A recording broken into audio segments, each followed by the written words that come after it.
So yeah, I'm starting a podcast.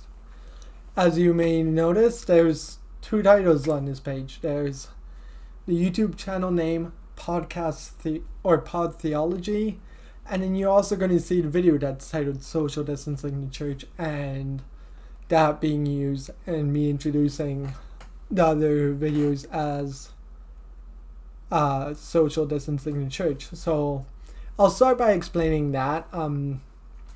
I went with a more generic channel name, Pod Theology, so that a year from now, it's not a dated name. If I titled it Social Distancing in the Church, if I have a project I want to do a series on, a year from now, I can still use the same channel. And so I went with Pod Theology. It's a shortened form of Podcast Theology.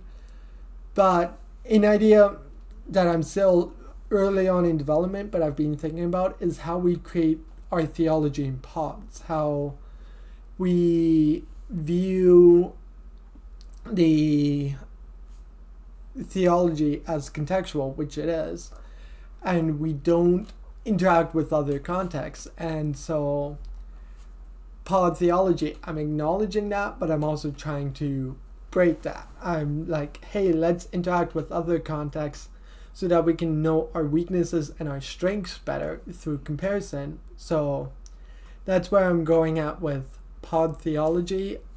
It's in early development. I'm still processing that fully. So maybe that second meaning, I scrap it later on.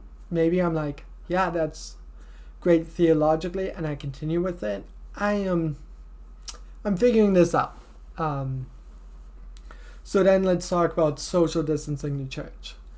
It's a series I am currently working on. It's discussing with ministry leaders on how the church is reacting to COVID, and how the social distancing, how that is preventing churches from physically gathering, and so they're working with online format. And so I'm discussing with ministry leaders what their ministry is like online, some strengths they love, some weaknesses, how it's impacting them, and just discussing the theology that gets formed in an online format. So yeah, I also want to add some speculation on what the new normal for churches are going to be. What's the new normal of church theology? So yeah, that's kind of my series plan for social distancing. I'm going to keep on recording it as I can find guests, as I feel there's more conversation to have. There's no set episode numbers. And so yeah, that's what's going on. And you may notice this is titled Episode 0. And the reason for that is I'm introducing the podcast and I'm introducing myself. So you've got a feel for what the podcast is like. Now let's introduce myself. I am Brandon Lysholm, and I'm a ministry student, a theology student at university. I've completed 4 years of my degree, so I'm nearing the end, just got the last little bit to go. So I want to bring that theology aspect. I want to talk with ministry leaders, the theology and the importance of it, and how it's changing, how it's being shaped. But I also want to talk to tech.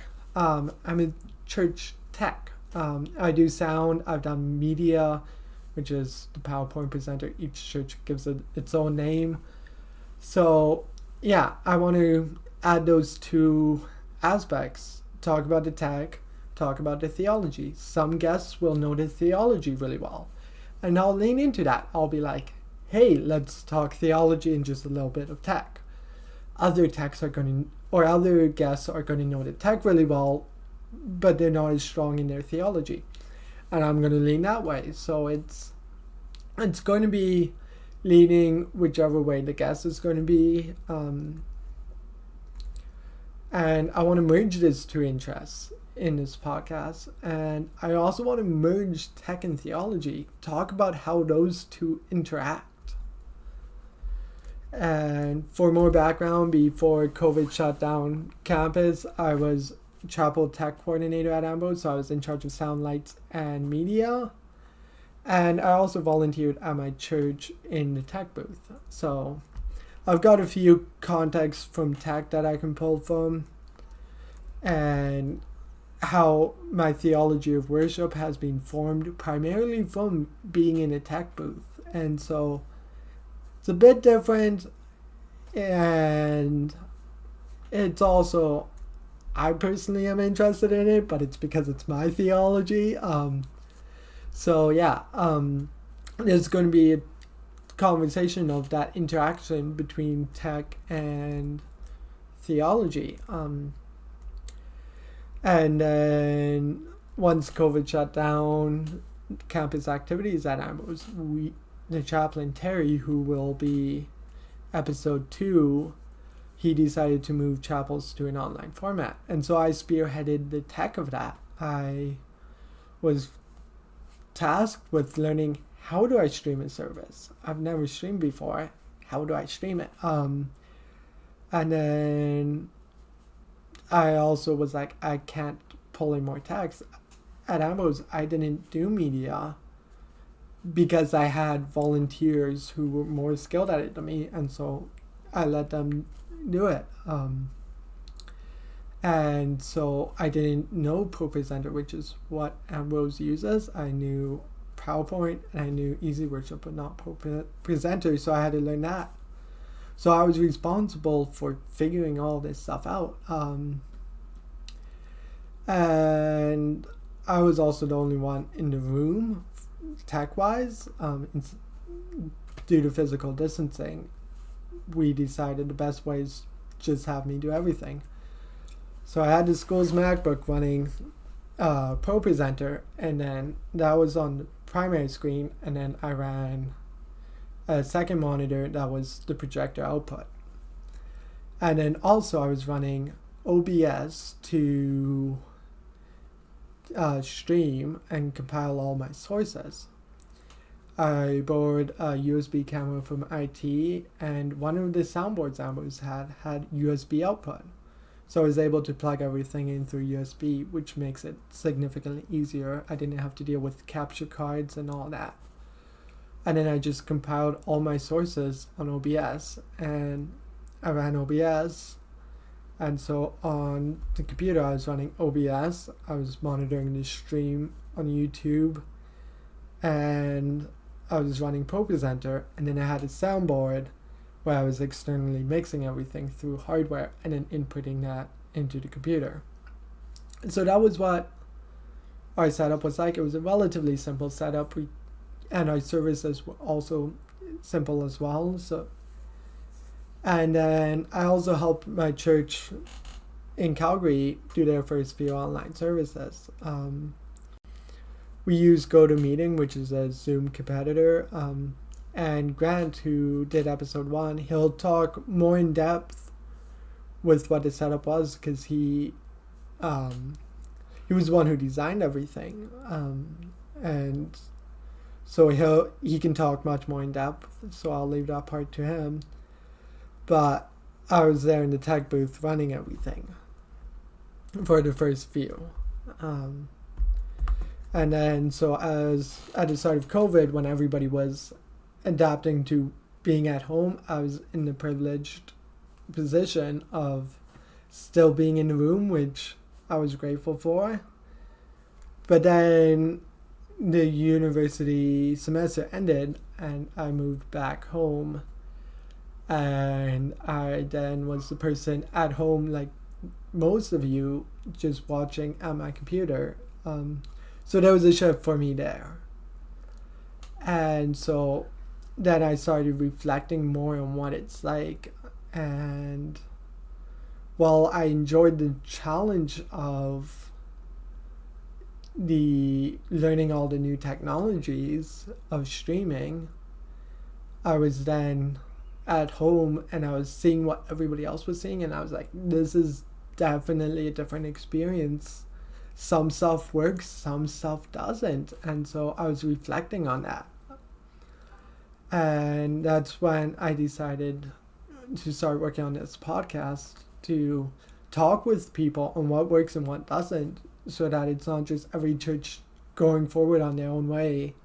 So we can kind of have this discussion and not be like one way's right and one way's wrong, but being like, here's a strength and a weakness of this method, and here's a strength and a weakness of another. It's not to judge others, but to compare.